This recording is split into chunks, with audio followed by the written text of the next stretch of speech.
This is the Surly Grognards for December 3rd, 2019. This is Peter Bowman, and as always, I'm joined by my good friend and co-host, Eric Carlson. How are you doing tonight, Eric? I'm doing all right. Excellent. Well, we've got quite the show for you tonight. We're gonna keep going with that. All right, cool. I can't do Ed Sullivan, so I won't keep pushing it. I've only ever seen parodies of Ed Sullivan, so Yeah, I've seen clips. I've seen clips of the Sullivan Show, but Ed Sullivan Show, but I can't do Ed Sullivan. Right. Is it odd that I think I've seen more of Ernie Kovac's late night show thing than Ed Sullivan's? No, I don't think so. I mean, that was more of a comedy show than it was a late night show. I mean, that's what it was. It was sketch comedy mostly.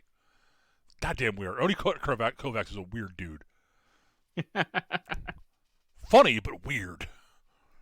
I had a friend of mine in college who was a big fan and had the entire series on VHS and made us watch it. Which was fine. It was funny. Sure. But we do have something of a topic tonight. Weirdly. Yeah, weirdly. Yeah. So, before we get... before we get into that, anything interesting been going on tabletop-wise for you? Not particularly right now. Last night, we started a new dungeon in our D&D game. Okay.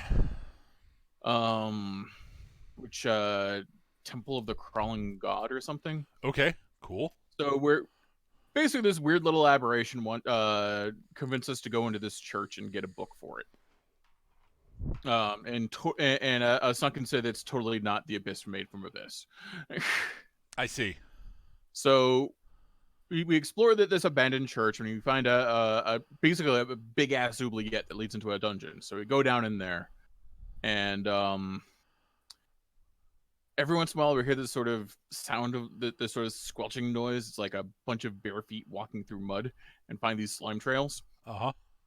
Yeah, eventually we find what's making it and fight it briefly. It's so I'm not going to describe it the way Mike did. I'm going to describe it in the way I imagined it, which is if someone told David Cronenberg the concept of the human centipede and let him go nuts. Yeah. So we kill it, and it gets back up. And we kill it, and it gets back up. And we realize, holy shit, this thing's going to wear us to a nub. It's immortal. Oh, dear. Yeah. So it's literally a god. It's a failed god. Holy shit. Let's...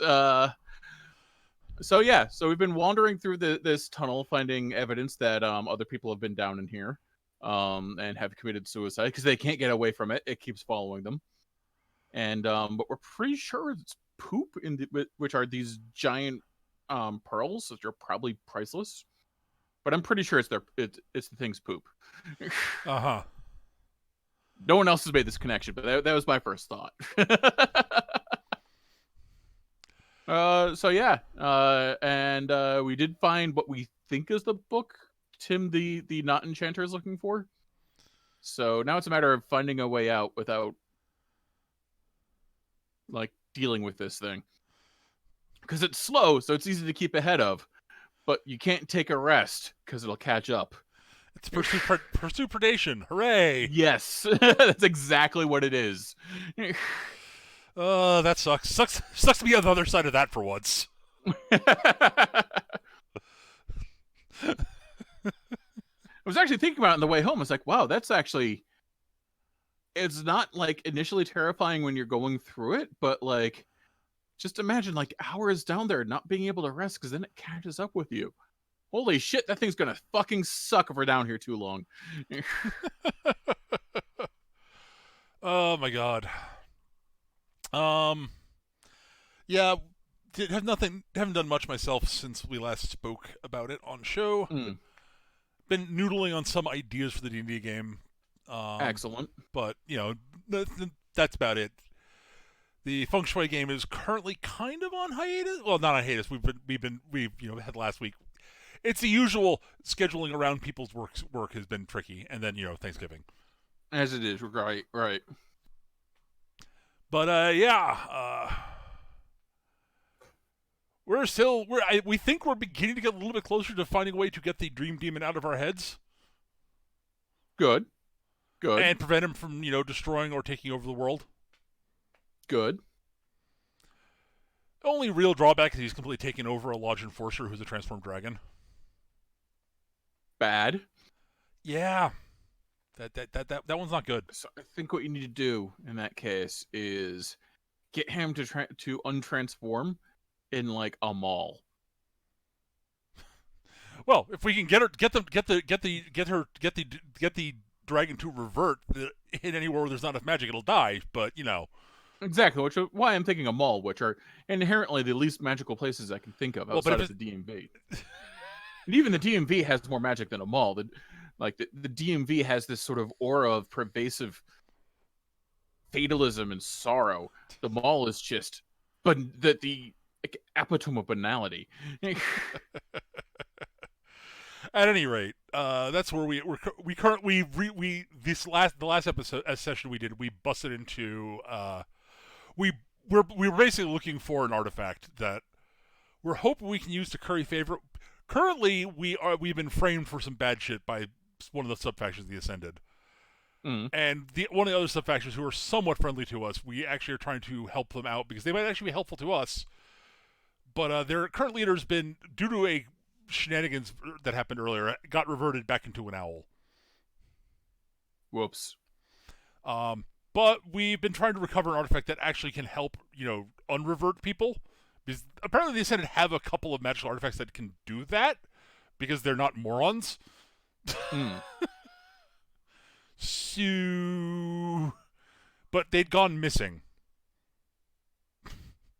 So we basically went to Venice and broke into a secure facility to get it out, and were ambushed by a culinary demon. A culinary demon? Yes, a gourmand. He was very much looking forward to eating us. I was going to say, if he doesn't eat people, I'll be very, very upset. And other demons. Of course. I mean, obviously, he's a gourmand. Yep. No, in fact, actually, one of the defeated Mook demons, we were actually beating him pretty badly, so he actually gacked one of his Mook demons and ate it to heal himself. Yep. We were very unhappy about that. At any rate, that's sort of what I've been up to. Other than usual, Star Trek Online's got a new event. Hooray! It's the winter event. Yep. Hooray! Playing 40K, whatnot. Yep, the usual stuff. Yeah. There's a narrative event this weekend that I'm going to go to. Oh, cool. That sounds fun. And probably use the exact same list I used at the last narrative event, because literally nothing in my army has changed in the past year. That's both good and bad. So, I mean, there are new points values that'll be coming out that weekend, but they won't be used for the event because obviously no one will have it. Well, I've officially had a chance to write new lists for them. So, right. No, that makes sense. Yeah. The other RPG thing I've been noodling on an idea for doing something with champions. I'm thinking about doing something a little bit different than I usually do with champions. I'm thinking about doing a series of one-shots with pre-gen characters. Because I want to run champions and I want to teach it to more people. But I figure if I cut out at least one step in the overwhelming, tome that is Hero System 5th Edition. Right. Yes, I will make the characters. Therefore, you guys don't have to stare at the book and go, Well, here's the thing about Hero System. Actually playing it isn't that bad. It's robust and interesting, but not terribly intimidating. Actually playing it. It's making a fucking character that's terrifying. Yeah.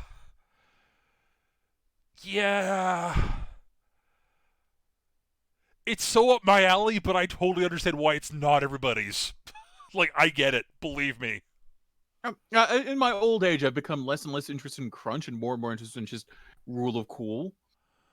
And the great thing about Hero System is it lets you do both. Yes. But I have no interest in sitting down and doing advanced trigonometry to figure out whether or not I have the points to throw a car through the eye of a needle while also doing a pirouette. That's a cool power to have. Why don't you just label a power that and let me have it, as opposed to making me build it out of all these friggin' like nanobots. Nanobots made of math. But Eric, this way that you can create any power you'll ever want to. We don't have to codify every single one every single time over and over and over again. I'm just using transform for everything. Fuck it. The sad thing is you can almost do that. You really I can. know.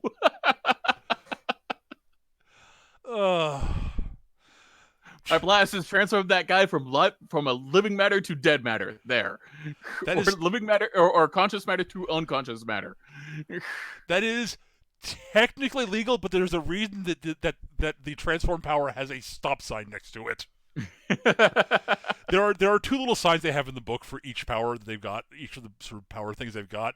There's the yield sign and the stop sign. These are the flags for yield is the GM should look at this and think about it before letting a player use his power. The stop sign is the GM should really think about whether they should let the players use this or not. Because this has the potential to really destabilize games or be really, really confusing. I mean, honestly, the best solution is just have you like sitting next to me. Okay, Peter, I want to make this. Okay, there are several ways you can do it. You can do it in these ways. Okay, I like how this works mechanically and thematically. We'll use this. Okay, Eric, what's next on your character? Yes, no, and I'm happy to do that often, but doing the pre-gens allow me to actually, just get that out of the way. It's like I will hand the players a stack of like 15 or 20 superheroes and say, okay, you guys each of you pick a character out of this pile that you think you would like to play. All right. Okay, you guys ready? Here we go. Here's the scenario. Yeah, Hero System isn't so much granular as that really fine dust that if you put it in the air will cause explosions. Yeah, kinda. I love Hero, but oh my god. I'm most comfortable with gravel lately. Like, I can do sand, but that really super fine dust, no, thank you. I can't blame you. I really can't. Like, honestly, like, weirdly, if I had a, like, I've had this rant before. If I had an actually established system for Magic that was actually planned out with all the spells I'll ever need written out and like exactly how players make mages written down and put into a simple, straightforward way, so players could literally just pick the spells they want. And say, okay, this spell is I like the sound of this spell. This costs me 5 points. I will take this spell, or what have you. Hero Fantasy would actually be fairly straightforward and not that hard. The problem is literally I have to build a magic system. Right. And I can build almost any spell I want to. I know how to do that because I know how to build almost anything in Hero System because I've mostly used Hero System for superheroes, which right. But the problem is when you can do anything, you can do anything.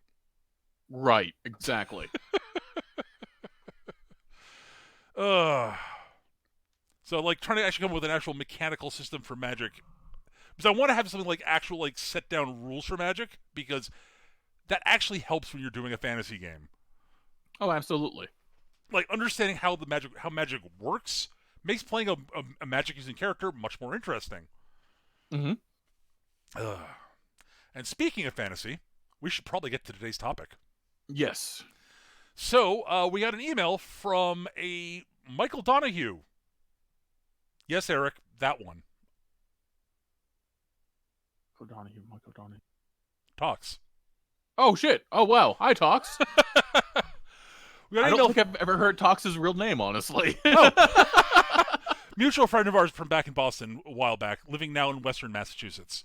But yeah, Michael wrote in asking us if we'd read Order of the Stick. And if so, we'd like to hear our thoughts on it. And if we hadn't, we should probably read it and talk about it. We have both read significant chunks of Order of the Stick. Yes. It's been years for Order of the Stick. I think I still have your like collected copies kicking around here. I should mail those out to you. Sure.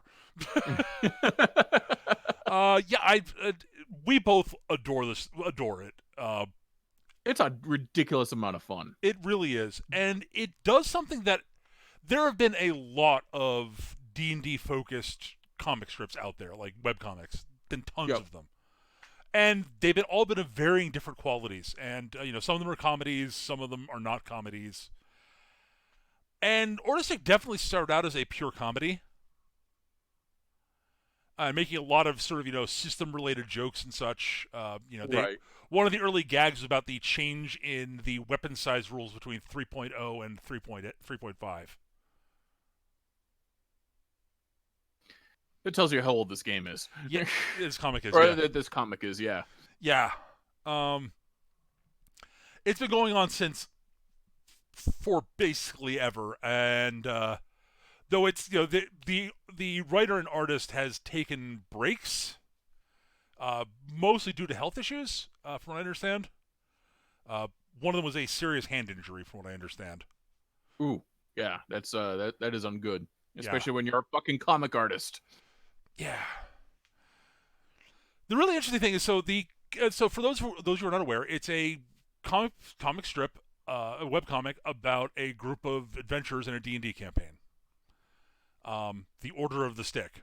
The art for the strip is the characters are all drawn as stick figures. Yep. They're the best goddamn Hence the looking name. stick figures I've seen in a long fucking time. Yeah, they sort of Especially as it goes along. a more popular reference would be Cyanide and Happiness. They do a similar thing to that. Yeah. Rich Burlew's art for the characters of the stick has gotten noticeably better as he's gone along too. Mm. And like the backgrounds are often really good. Like the dude is actually legit a good artist. Like a good, he can do a lot more stuff than he does.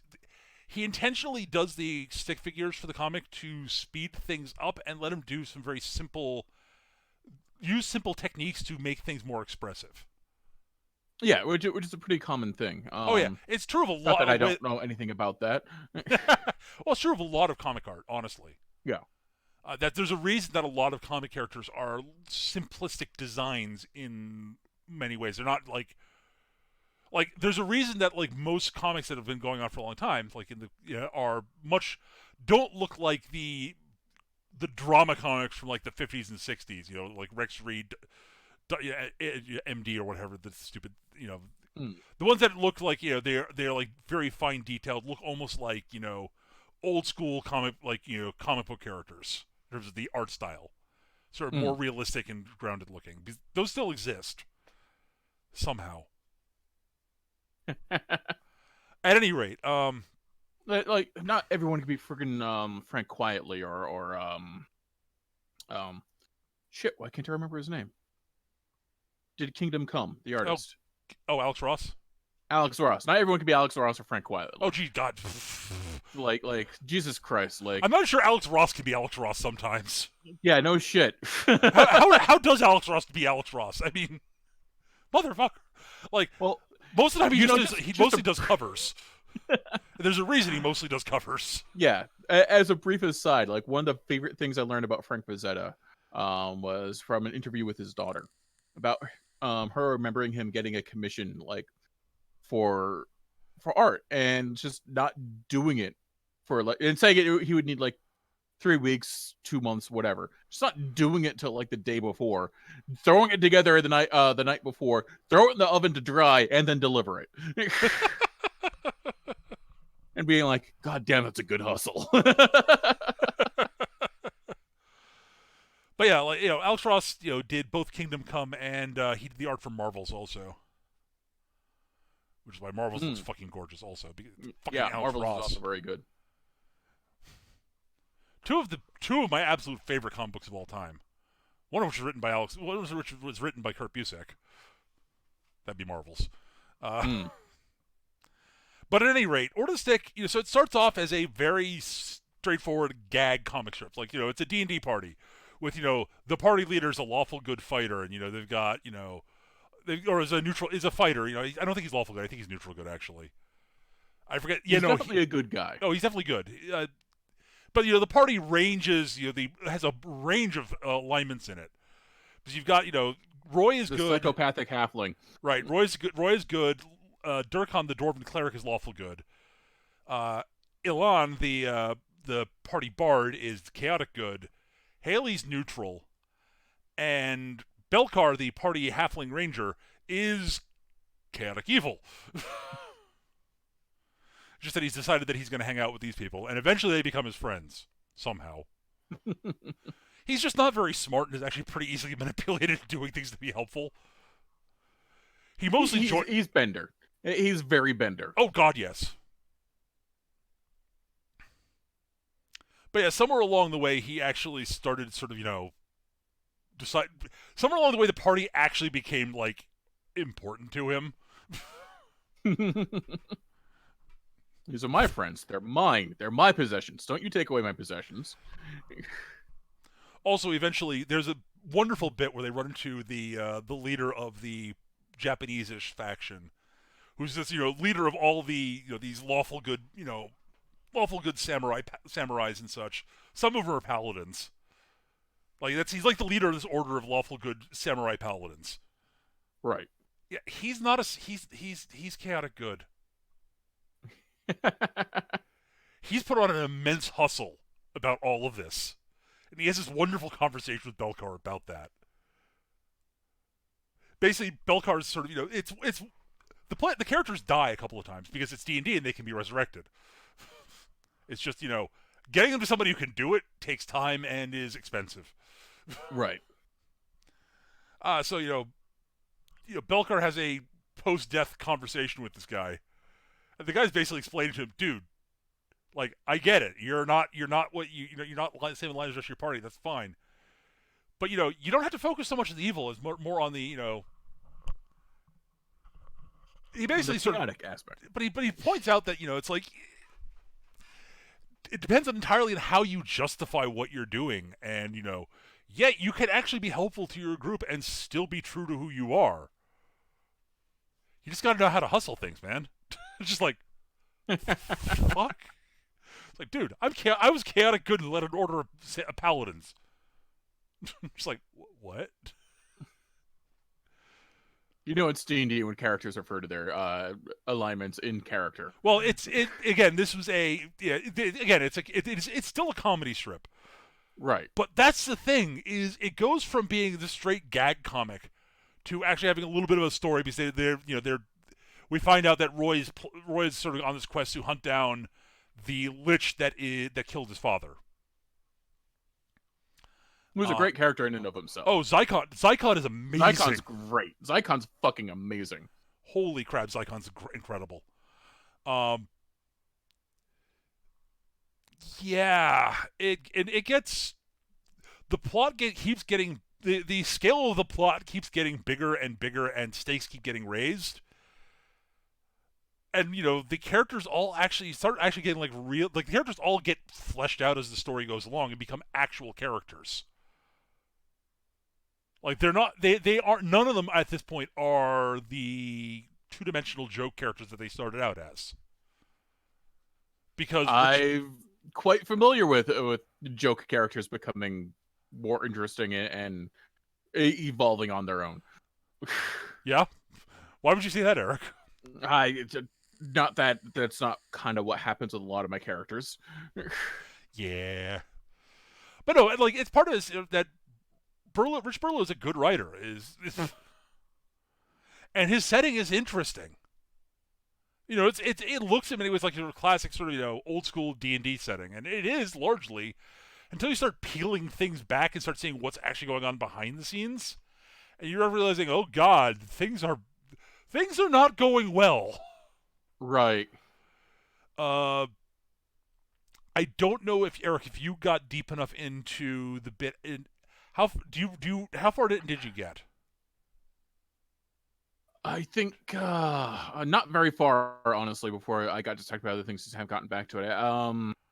Remember Zycon's first resurrected a couple times. Okay. I remember that. I'm pretty sure I went beyond that, but that's the last thing I remember clearly. Okay. His meeting with the phylactery, looking for a place for him to be reborn, and finally finding it and reconstituting himself. Okay. Yeah, that's the last thing I remember clearly. All I'm right. sure there's other shit that I've read further. All right. So you are aware of the Snarl, right? What is the snarl again? The interdimensional being of hate and destruction is trying to destroy the world. Yes, yes. Is that before or after Zycon dies? It's revealed before he dies because it's revealed at in the city of Pal, the Japanese city thing, Right, right. when the party's put on trial. Right, I vaguely remember that, yeah. It's been years since I've read Order of the Stick. I really got to get back on it. Yeah, yeah. Things get oh boy. There is a bit much later, which I will not spoil since you have not gotten there. That I was going to. I was going. If you'd gotten to that point, I would have talked about it.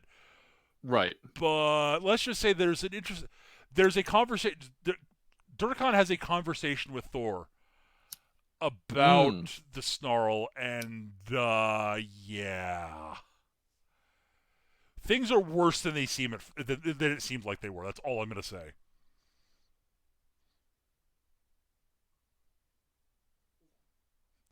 Thor seems pretty cool though.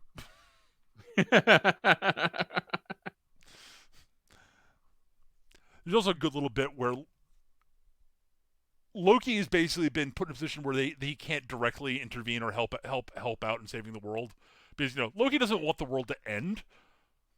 Yeah, of course not. That's where he keeps all his stuff. Because he's absolutely always trying to eat that friggin' snake.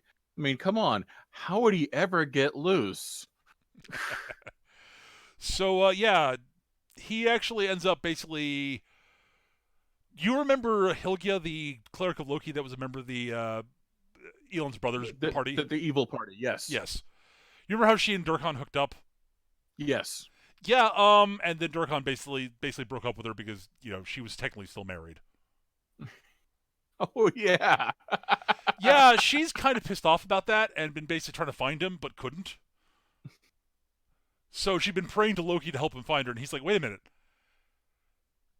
Help her find him.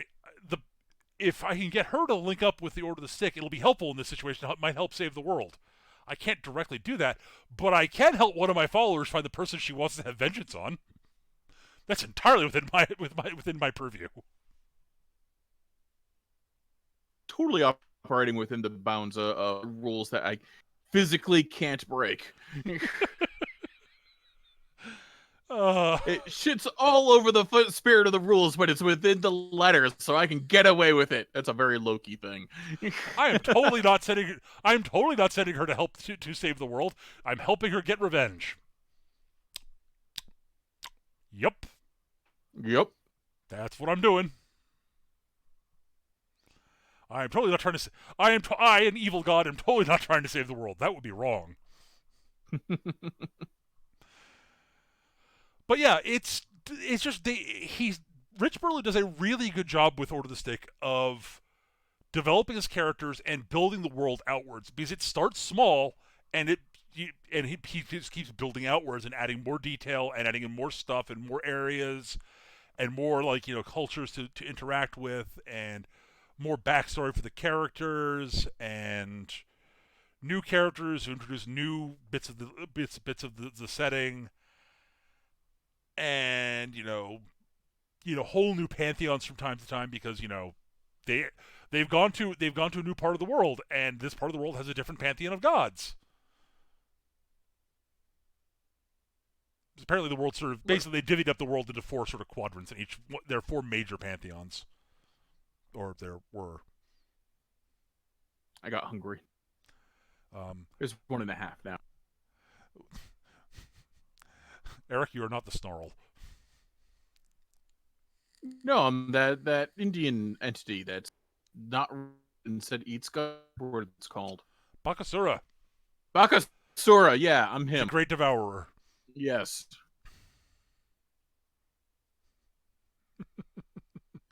At any rate, yeah, Order of the Stick it's there's a lot to it, and again, despite the simple artwork, oh my god, those stick figures are expressive. Well, like I said, that's That's one of the advantages of a simplistic art style. Yeah. Not only do you get to does it make it easier to draw, but makes exaggeration much easier Oh yeah, totally. without actually breaking it. Yep. That is the thing.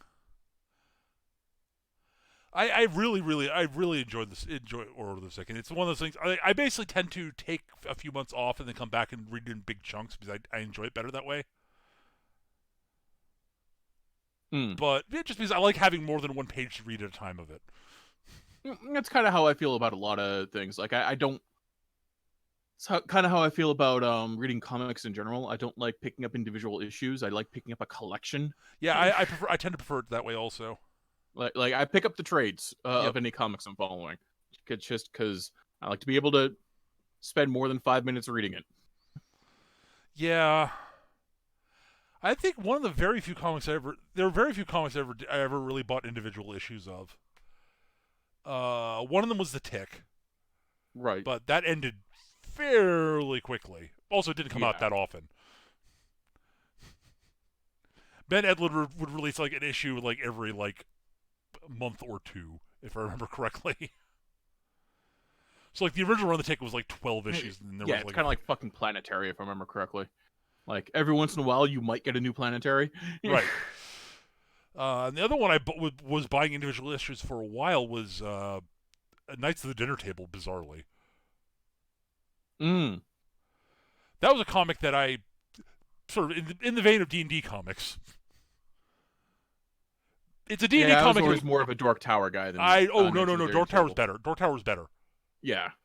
Aaron Williams is a better artist than the guy who did Order of the Stick. Yes.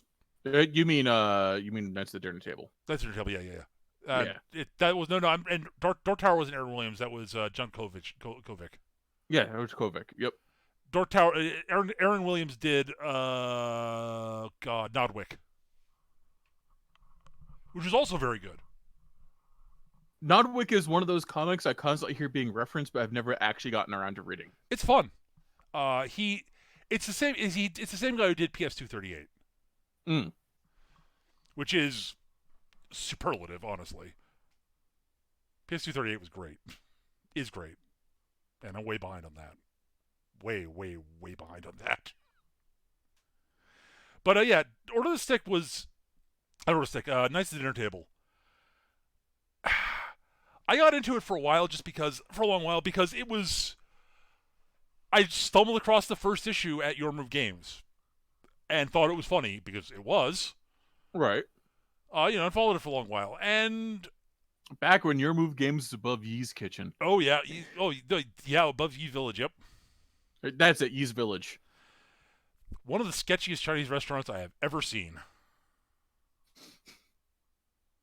Still, one of the greatest quotes involving that. You can't scare me. I've had Yee's Village. Yeah.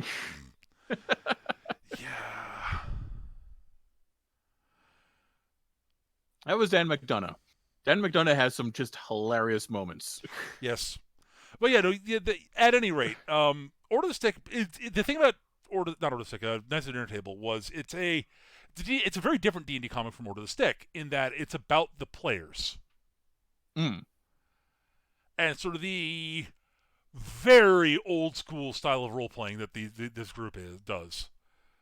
Oh, they're very much Gygaxian kind of guys. Yeah, and they've got the sort of classic sort of most of the group has this. It's interesting because each of them is sort of a fairly typical archetype of old school D&D player, largely. You've got so the power gaming munchkin, the power gaming sort of aggressive power gamer, right? And Bob. Plays I think he plays like a dwarven thief or something like that. I forget the character. I forget most all. Yeah. I remember I remember he plays a dwarf, and I don't remember what class he is. I think he's a thief. I remember everybody else's characters. Remember, he didn't have eyes, just this avalanche of a brow. No, that was Brian. You're right. That was Brian. Bob was the balding guy with glasses. That's right. Okay. His friend Dave was the party fighter. Right. the DM was BA, and his cousin Sarah was the party cleric and was the Yep. actual honest to god role player in the group. Yeah, the only actual role player in the group. Though she actually got some of the others to actually occasionally roleplay when they realized that BA would actually give her bonus XP for actually roleplaying from time to time. They're like, oh, really? Oh, well, I'm going to roleplay about this. That doesn't make any sense for your character that you've described, Bob. What do you mean? And it sort of slightly rubbed off on them. More so on Brian, because Brian was the actual like super rules lawyer, mega twink. Yep. Who played the party wizard. And Brian was actually played a wizard. Well, yeah.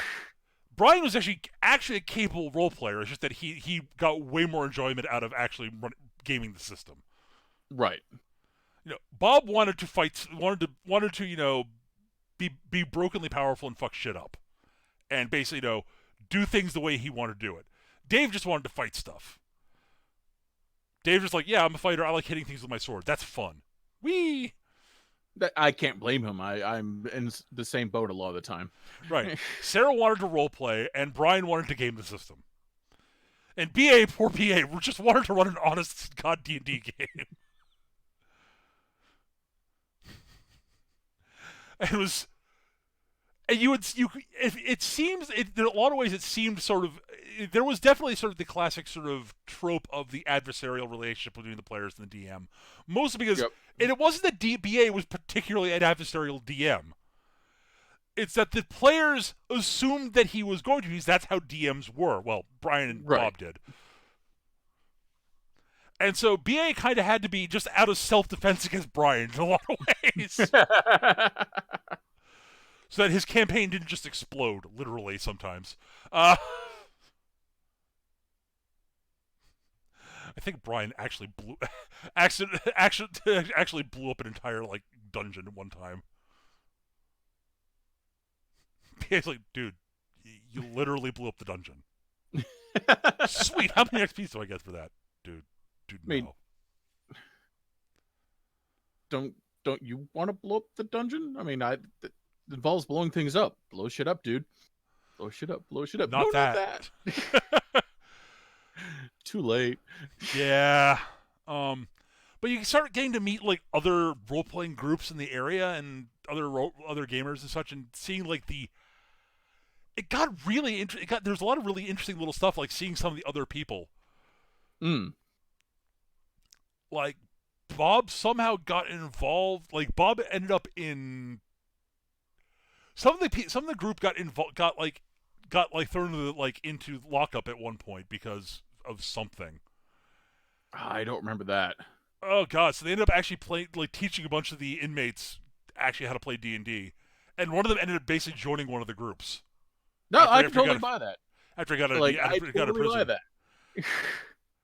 Like a lot of them, basically our quote heroes were talking about their D&D thing and this heist they were going to do in game, and the crooks all thought they were talking about an actual heist, and that's how they got pulled into it slightly, and then they actually heard what was going on. And some of them just fuck it, I got nothing else to do.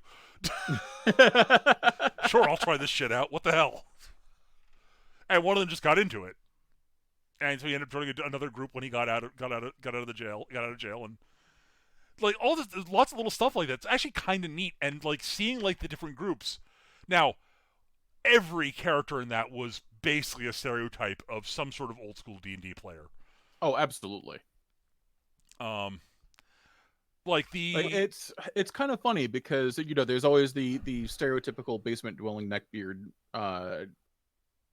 D&D guy, but I only ever encountered them briefly and in passing. Yep. So much more often I was the big scary biker who played D&D, or the bouncer who played D&D, or these scary badasses that play D&D. When I was bouncing, three quarters of the security staff played Dungeons and Dragons. Right. The other quarter wanted nothing to do with it, and there's a bit of crossover because there were some sports guys in there, and just I distinctly remember informing actually hearing them talk about fantasy football. I was like, some of the gamer guys in there is like, oh, fantasy football? Not what you're thinking, Eric. Really? What do you mean? Oh, we do this. Oh, wow, that's even nerdier than Dungeons and Dragons, guys. That's nerdier than LARPing. That's too nerdy for me.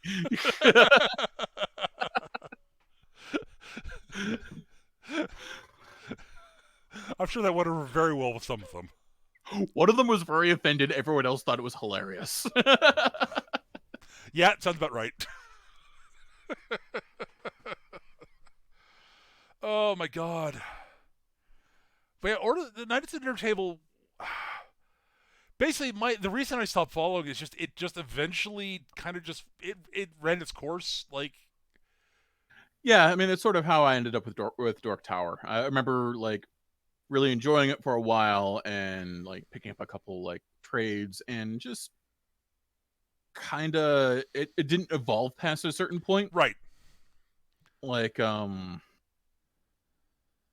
and it's just Well, I mean, just kind of ended into a stasis. yeah, that's the thing is for comedic strips like that, you need to have like the comedy can only carry you so far without actually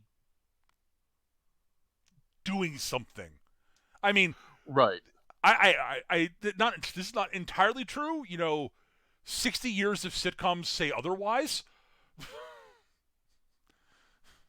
Yeah, but most sitcoms are trash. Yeah, but they're still popular. Yeah. So people will still follow this stuff, and I'm willing to bet you people still read. I would not be surprised if Nights at the Table is still going and people still read it.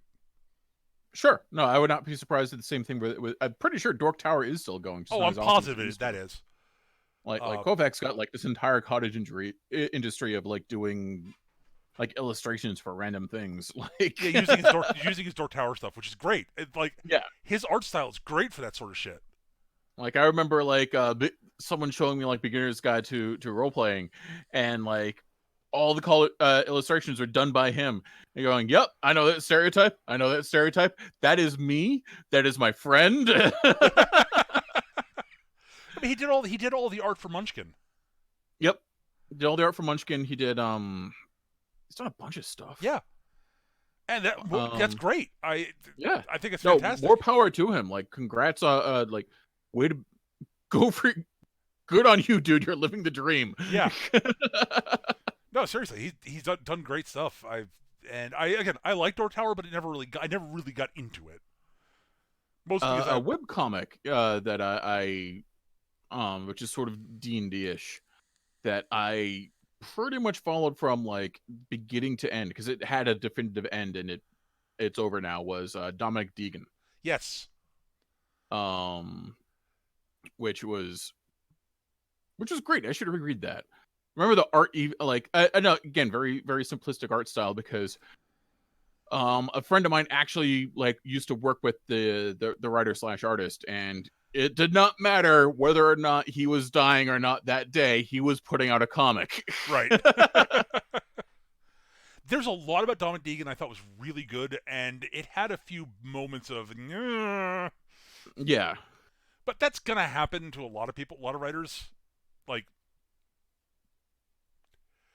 I want to like I like it overall. I think it was a good story. Yep. And there's a lot to like about it.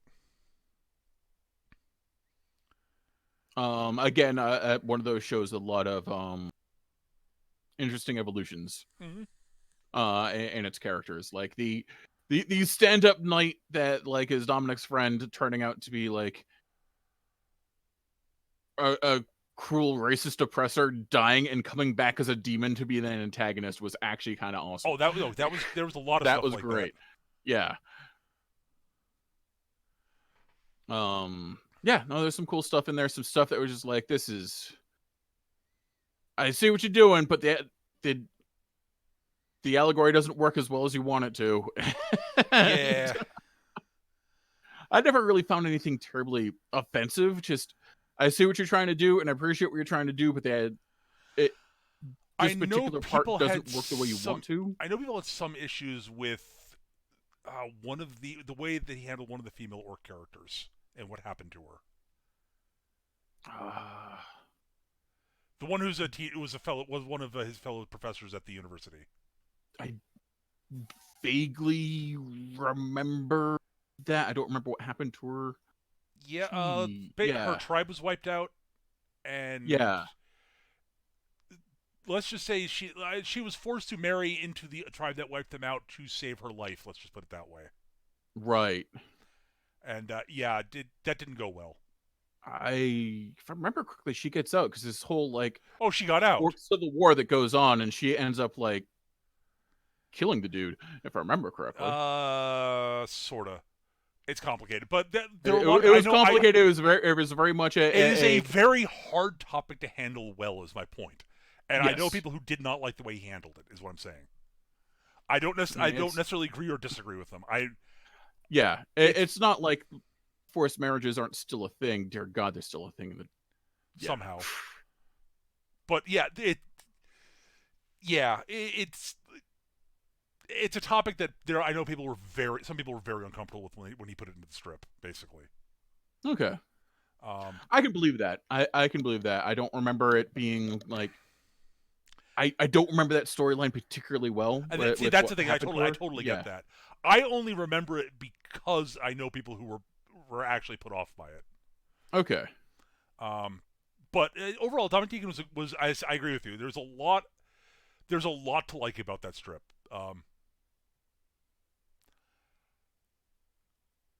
Oh God, there's some other. I should go back and reread it, if only to see what the hell you're talking about. I do not remember that storyline very well at all. I vaguely remember having to do something back in the homeland, and then getting her justice being done during the Orc Civil War, and that's all I remember.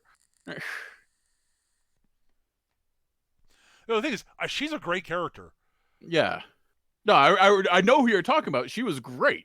I like her almost as much as I like Dominic's wife, who's fucking amazing. I can't remember her name though. Luna, yes. Luna, yes. Fucking amazing. Luna was fucking great. Yeah. I mean, it took a little while for her to really come into her own, but that's sort of the whole point of the character. Yeah. But oh my God, that woman. Oh.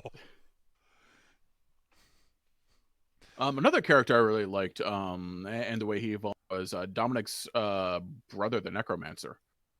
Oh, Jacob, yeah. Yeah, Jacob being like a big major antagonist, and then having a holy fuck, what I've been doing moment and disappearing, only to come back for the big finale and basically kicking all the ass. Yeah, just there's a lot of really interesting stuff in there.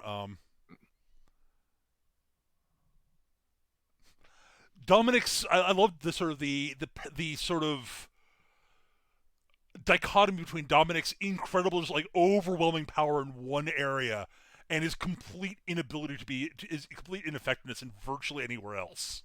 Yes, he is an absolute titan in the mindscape, but. And he pays for it over and over again. Like he ends up like one-legged, half crippled, like in like more or less infirm, and still kicking ass. Yeah. Well, he only loses he loses one leg. He loses a leg and some teeth. And he gets badly injured a few times and nearly dies like 3 or 4 times. Yeah. Luna coming in to save his ass because she's actually pretty decent in actual like physical magics. Yeah, and is way cleverer than she thinks she is. Yes, which everyone keeps pointing out to her. Luna, much better at this thing than she thinks she is. That's Luna. Like it's the number of times she just absolutely just psychs people out is amazing. Yeah. Like the fact that like she gets the one of the major antagonists, like ancient mages, and completely screws their head constantly. Yeah, the ancient blood mage, chaos mage, or whatever it is, I forget. Oh, I can't remember her name, but it's like she just she just keeps screwing with her with like illusionary spells and then not illusionary spells. And Dominic's mom, who's literally the archmage, is like, dude, I don't think I've ever gotten that woman that pissed off with me. Had her so off her game. Serious kudos, Luna. Well, Luna doing the whole like, fear my illusionary fireball, real fireball now.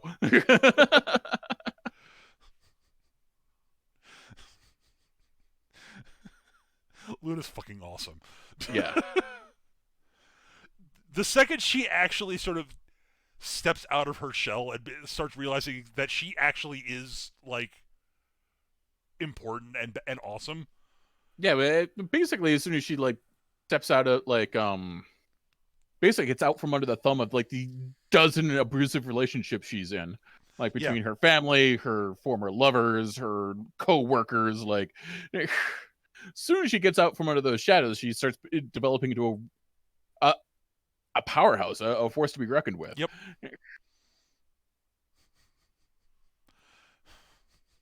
So yeah, Luna was freaking awesome. Yeah, no, Luna was great. Dominic was fun. There are a lot of good characters in there. Yep. It's a good strip. And it ends. It has an actual ending, which I really appreciate. Yep. No, I agree. One of the other RPG focused strips that I'm a big fan of. I think we've talked about it before, and I've not been reading it for recently because I've just taken a break. I've no idea if he's still going on with it. But Darths and Droids. Oh right, yeah.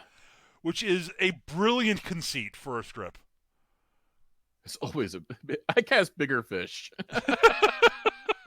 So basically, it's takes these Star Wars movies from the beginning of the prequels moving forward and treats it as if the characters are characters in an RPG campaign being played by a group of people, like a group of normal people who are playing their characters, and it's basically the what if Star Wars is an RPG campaign, and we're seeing it from the point of view of the players and the game master.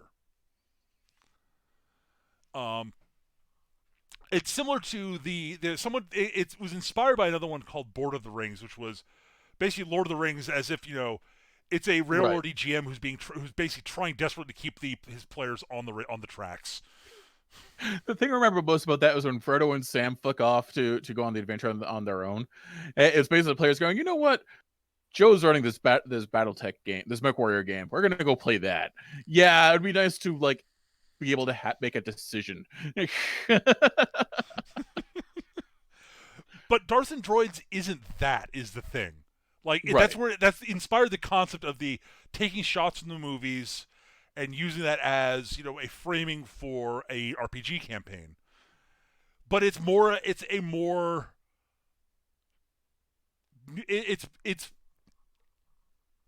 less of the characters of the players are less. It feels more like an actual campaign. Is what I think I'm saying. Yeah. Like the players will fuck up what the DM is doing, and he has to like figure it out like on the fly. I have no idea what you're talking about, Eric. That never happens in any game I ever run. That never happens in any game ever. That isn't 95% of the stuff I run. It's why I basically improv almost everything at this point. Why have an actual plan? The players just do something else entirely anyways. And it's much more satisfying to take what the players want to do and then adapt to it and make them regret what they want to do. I mean, no, that would never happen. I've become a better player for DMs in that I will go, this is an obvious plot hook. I will do what the DM has prepared and fuck it up from within. That's what I'm going to do. This is an obvious plot hook. It's stuff and that's believe prepared. me, I appreciate that, Eric. Oh God, do I appreciate that. That was especially true in 4th Ed. Yes. It's especially true in D&D for me because like in D&D I'm more likely to actually plan out encounters. Mm. And when the players go, "Oh, we're gonna go somewhere else entirely," it's like but I don't have maps and tokens for that. Right. Fuck. Give me 20. I'll think of something. Of course, I've gotten the habit of doing that just because it's easier on the DM and it's just good etiquette. Like, if you're gonna fuck things up, at least fuck it up in a way that the DM is not going to strangle you for. Well, there's I mean, also just the it fact will happen occasionally. Maybe you'll just get sick of that one NPC and just kill them, and then they'll just have to like dump a dozen notes about what's happening for the next or 2 the years of players will game. decide that they've been freaked out by what's going on and decide to nope the fuck out of an entire sector Nope, of the galaxy. yes. We're going to an entire different sector of the galaxy. Nope, nope, nope, nope, nope, nope, nope. To be fair, that only happened Once. once. Okay, yeah. No, you guys didn't. You guys never did not nope out on me more than once. And as I said at the time, A, it was totally fair. B, it was a good time for to switch GMs on the thing, game masters, anyways. Yep, And that worked very well, actually. I did. And it meant I got to play Bob more, which was fun. Yes. You enjoyed Bob. Well, he's entirely my sort of character. He really is. What if I was a complete devastating pain in the ass for the DM, except I was not actually scary in a fight in any way, shape, or form?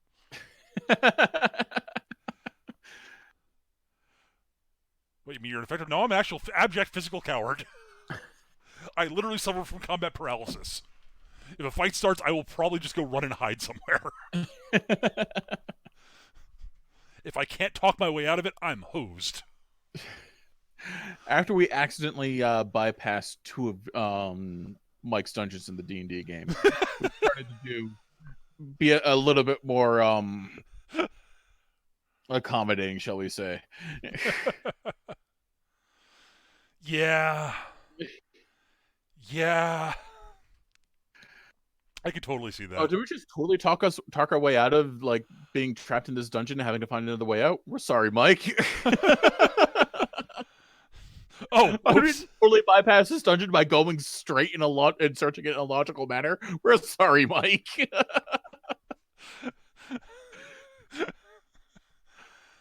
Oh. You guys are supposed to level in the dungeon before you met the boss. It was literally just straight in the back, Mike. I know. This is a badly designed dungeon. I'll do better next time.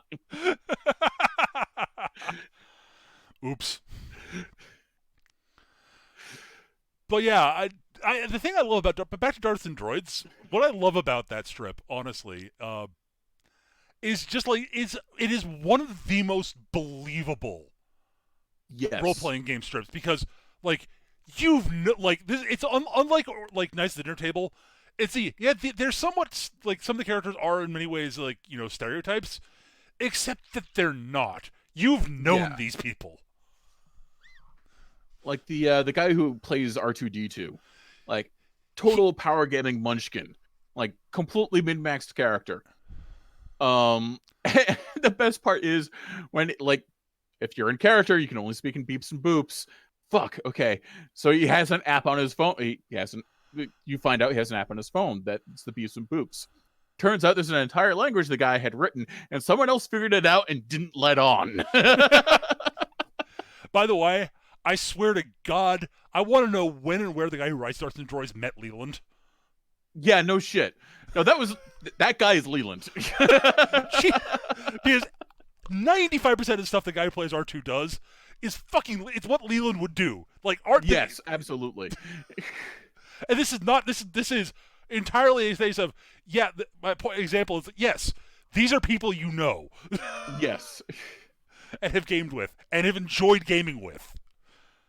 Despite that sometimes they do stuff that you go, why would you do that? But it's usually, why would you do that in a way that is hilarious and entertaining? Yes. Like, I totally understand where the DM's coming from in almost every situation, because it's me. Like, half the time. Like, I look at that and go, yeah, that's how I would have handled that. Yep, that's exactly how I would have handled that. I'd have made shit up, like, super... Because I love the bit they actually like will show like the DM's like plot synopsis at the end of each like arc. They'll have like the DM's plot synopsis for that particular day's adventure. Yep. And like things he's crossed out and filled in, and notes he's added because things the players have forced him to change on the fly. Love that. The other thing I love is when they talk about like what they've been doing between like sessions or what have you, like other games, right. And you start realizing that they're referencing some other movie entirely. which is fantastic. And then, like, the other thing is, like, one of the players ends up is like the younger sister of one of the players. Yeah. And like she ends up like legitimately just becoming a member of the group. Like they give her a character to play because her brother has to look out, like, has to watch her for a week. For this time, so she just came along and figured so she won't be bored. They had her, if I remember correctly, they had her Jar Jar Binks.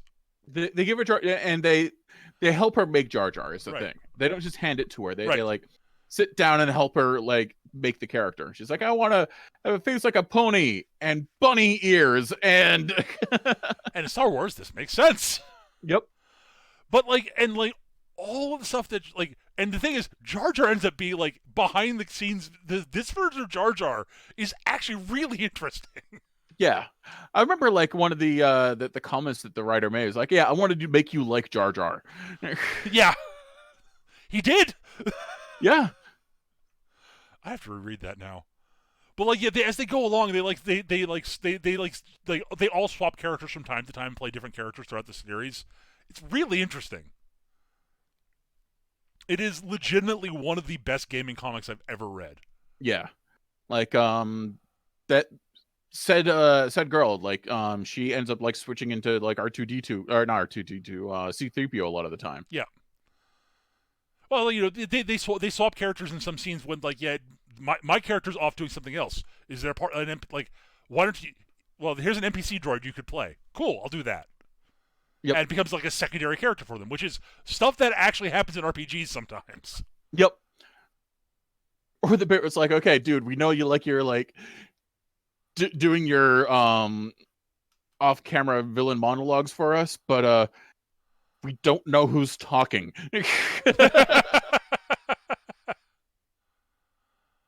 Oh God, Darth and Droids is great. Yeah, I should go and rewatch. That's on my list of things to reread also. Oh my God. But yeah, there's a lot of good gaming comics out there. There are a bunch of fantasy comics that are very clearly, obviously, they were influenced by D&D in some way, but they're less overt about it than like Order of the Stick was, or Nodwick was, or God, Nodwick was good. Although I still say Aaron Williams' best comic is still PS238. I really enjoyed PS238. Well, PS238 is one of the best superhero comics I've read in some time. Yeah. And it's about elementary school super kids. Oh my God, Victor Von Fogg is the best. Victor Von Fogg was amazing. I mean, all the characters are great in that. Oh my God. At any rate, that's probably, we've been going for about an hour or so. So I think that's about our usual run for a show. Yeah. So I think that's going to do it for this week. Thank you, everybody, for listening. We like to save time at the end of each episode for viewer questions. We effectively turned a viewer question into an episode, so.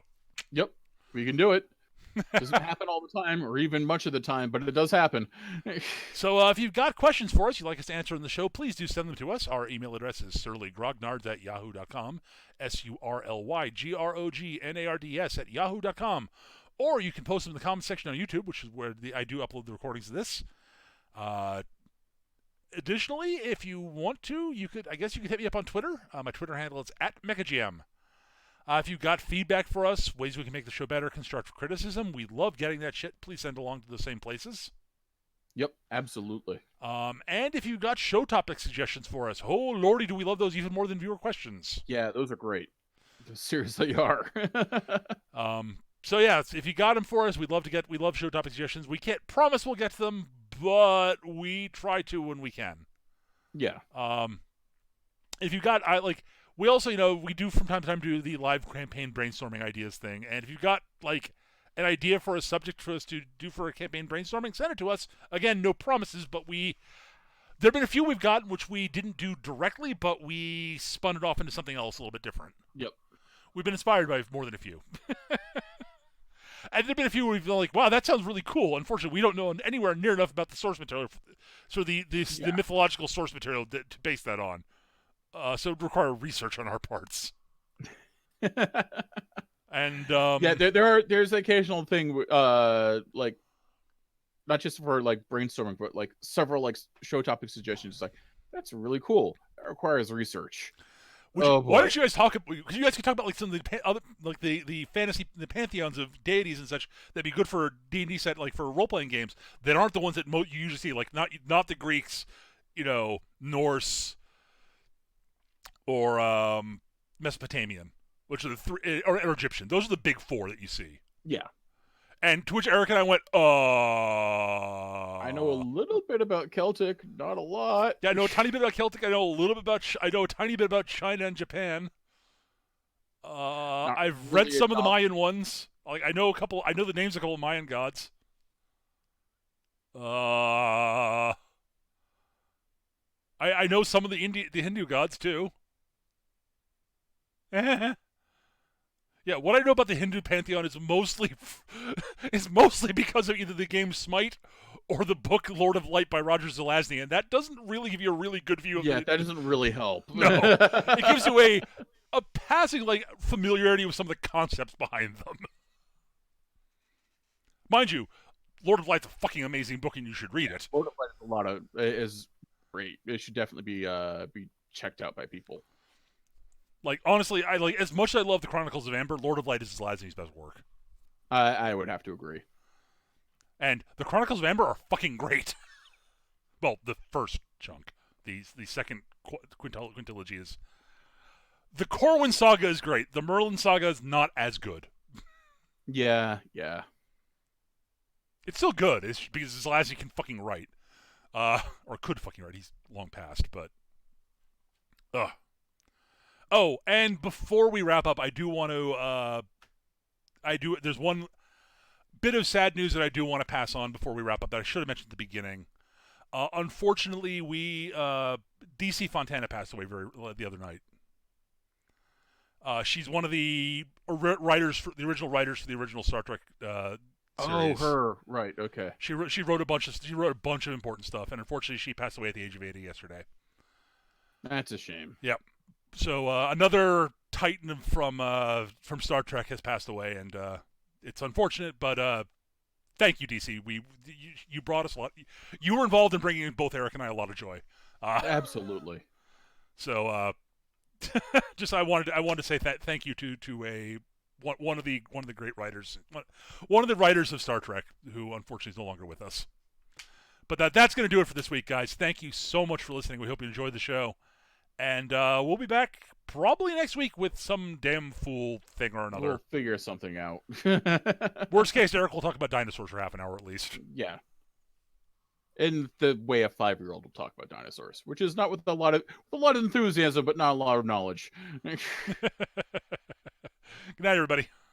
Bye.